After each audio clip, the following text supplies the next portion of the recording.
जय हिंद दोस्तों। तो स्वागत है आप सभी लोग का आपके अपने ही channel helping desk by Anil AJ में। तो चलिए दोस्तों, एक नई वैकेंसी निकल के आ रही है हम लोग के सामने, जो कि है राज्य स्वास्थ्य समिति बिहार की तरफ। जी हाँ दोस्तों, बिहार सरकार की तरफ से एक बम्पर वैकेंसी निकल के आ रहा है, जो लगभग 4500 पदों पर यह वैकेंसी है। ये वैकेंसी नेशनल हेल्थ मिशन के अंतर्गत आज आ गया हुआ है। किस चीज का वैकेंसी है? कम्युनिटी हेल्थ ऑफिसर, मतलब सीएचओ का ये वैकेंसी है। तो चलिए, क्या कुछ है इस वैकेंसी में, क्या इसका सिलेक्शन प्रोसीजर है, कौन कौन से कैंडिडेट इस फॉर्म को भर सकते हैं, कब से कब इसका फॉर्म का डेट है, हर एक चीज हम लोग जानेंगे इस वीडियो में, काफी आसान और काफी सरल भाषा में। तो आप हमारे साथ जुड़े रहिए आपके अपने ही channel helping desk by Anil पे। तो चलिए दोस्तों, ये पद है सीएचओ का, जिसमें देखिए 4500 पदों का वैकेंसी है। जिसमें अनरिजर्व जनरल के लिए 979 पोस्ट खाली है।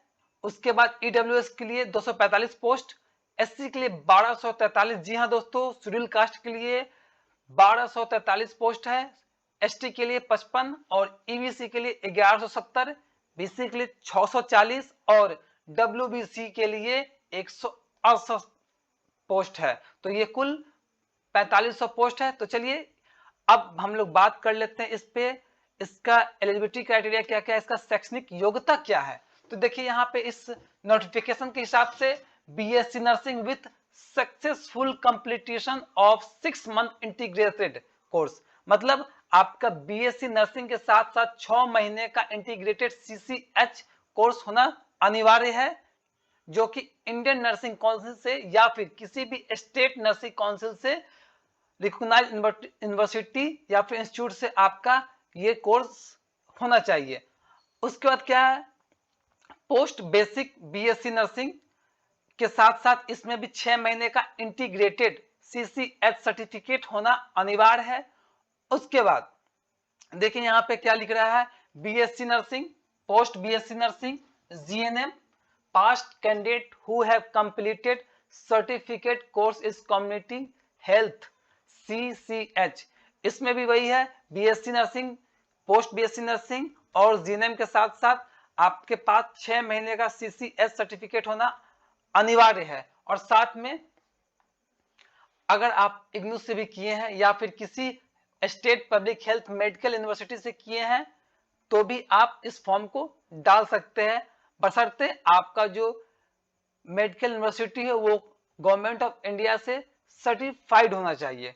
चलिए दोस्तों, कुछ इंपॉर्टेंट नोटिस है उसको भी हम लोग देख लेते हैं। इसमें क्या लिखा हुआ है, the institute university from the BSc post basic BSc nursing GNM course has been completed must be recognised by Indian nursing council या फिर health development of any state government. मतलब क्या बोल रहा है कि आप जिस यूनिवर्सिटी से या जिस इंस्टीट्यूट से आप अपना कोर्स किए हैं, बीएससी नर्सिंग या पोस्ट बीएससी नर्सिंग या फिर जीएनएम, वो आपका इंडियन नर्सिंग काउंसिल या फिर स्टेट नर्सिंग काउंसिल से सर्टिफाइड होना चाहिए।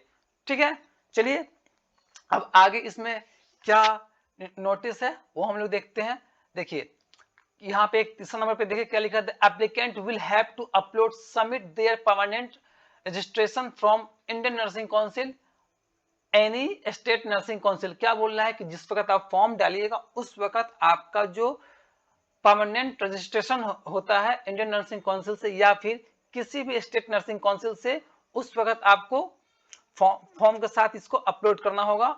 उसके बाद अगला क्या लिख रखा है इंपॉर्टेंट नोटिस में, candidate who are not registered with the Bihar nurses registration council but have the state nursing council will submit an affidavit on non-judicial stamp paper 100 along with the available registration certificate।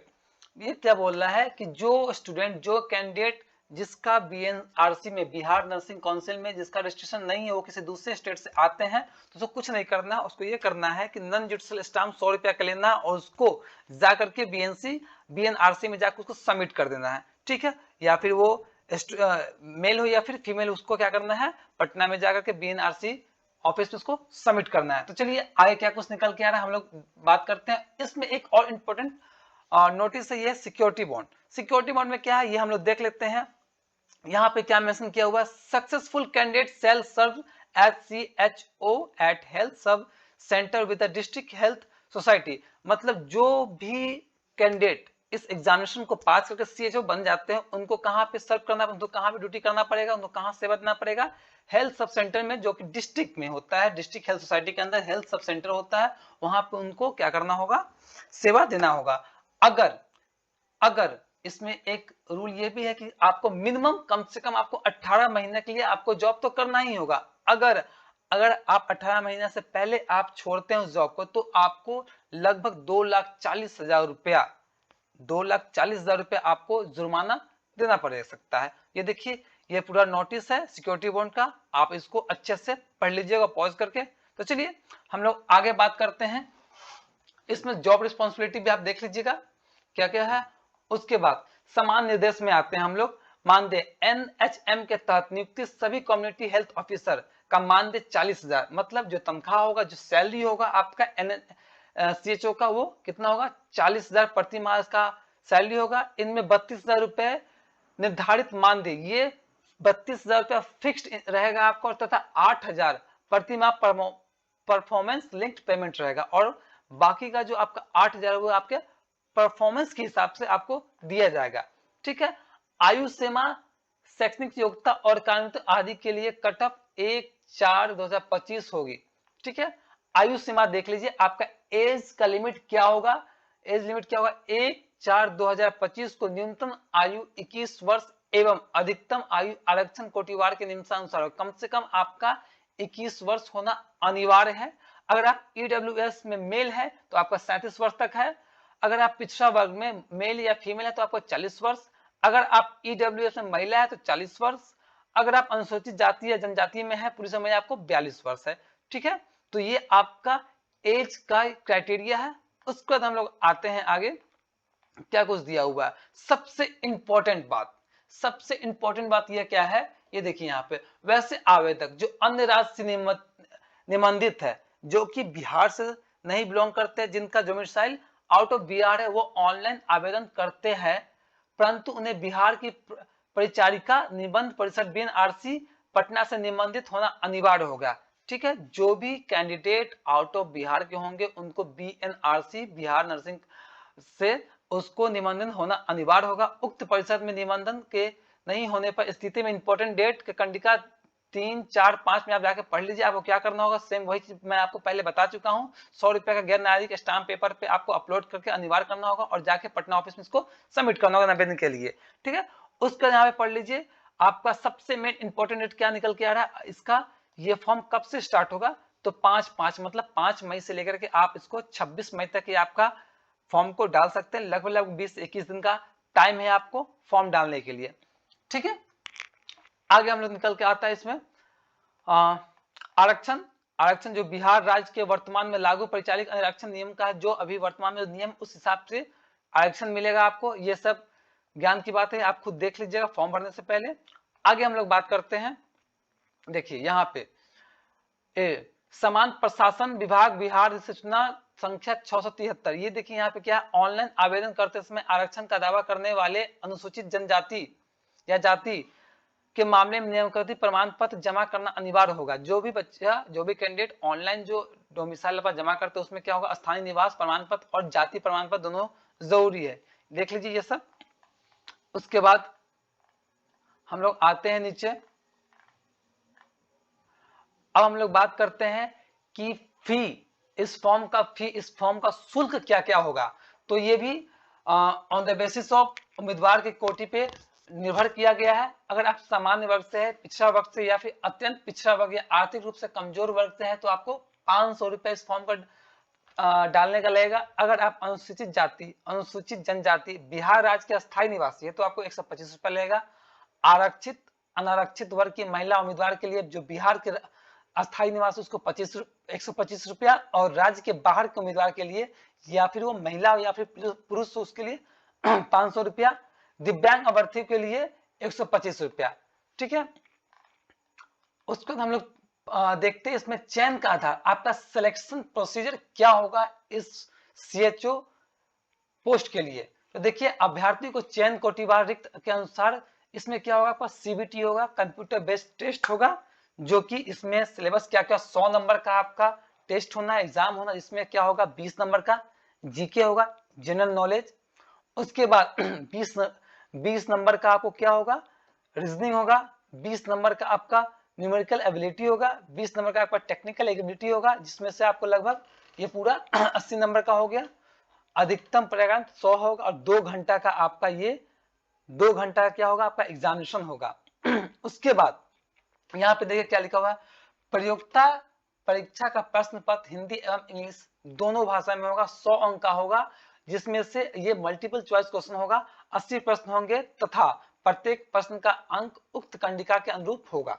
ठीक है, 2 घंटा आपका समय रहेगा। और सबसे main बात यह है, इंपॉर्टेंट बात यह है, यहाँ पे देख लीजिए 5 नंबर में क्या लिखा, परीक्षा की अवधि 2 घंटे की होगी तथा अभ्यर्थी की संख्या अधिक होने की स्थिति में उक्त परीक्षा का आयोजन 1 से अधिक पालियों में किया जा सकता है। अगर कैंडिडेट ज्यादा होते हैं तो 1 से अधिक शिफ्ट में आपका एग्जाम हो सकता है।